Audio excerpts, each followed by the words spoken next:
السلام عليكم.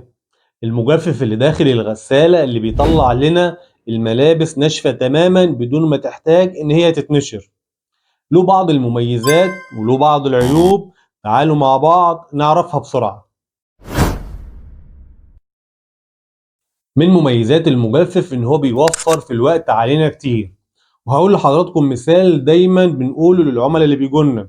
يعني مثلا لو حضرتك ست بيت وجوزك بينزل اجازة خميس وجمعة او يومين في الاسبوع، وفي فصل زي فصل الشتاء اللي احنا فيه دلوقتي، في شتاء وبرد، الملابس ما بتنشفش بسرعة، فهتكوني مضطرة للمجفف علشان يجفف الهدوم بسرعة وتنجزي نفسك.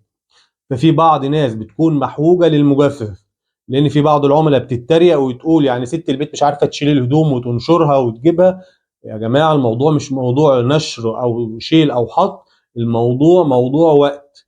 في بعض ناس وقتها ما يسمحش بالعملية دي كلها وبتحتاج المجفف عشان يوفر عليها الوقت. من مميزات المجفف التانية إن حضرتك بدل ما تشيل الملابس وتروحي تنشريها وترجعي تلميها بعد فترة، المجفف بيغني عنك الكلام ده كله، وبتشيل الملابس من الغسالة تحطيها على الدولاب مباشرة من غير ما تشيلي أي غسيل. أما عن عيوب المجفف، أول حاجة بيزيد في استهلاك الكهرباء، لأن الغسالة بتشتغل فترة أطول. الغسالة اللي فيها مجفف بتشتغل فترة أطول لما نشغل المجفف بتاعها، بيكون عبء على الموتور لأن الموتور بيستهلك أكتر. الحاجة اللي بعد كده بيزود في ثمن الغسالة. يعني لو جبنا غسالة من غير مجفف وغسالة من مجفف هنلاقي في فرق في السعر حوالي 4000 جنيه ده تقريبا. الحاجة الأخيرة إن الشمس لما تشوف الملابس وننشر الغسيل في الشمس، ده بيخلي البكتيريا اللي في الملابس تروح.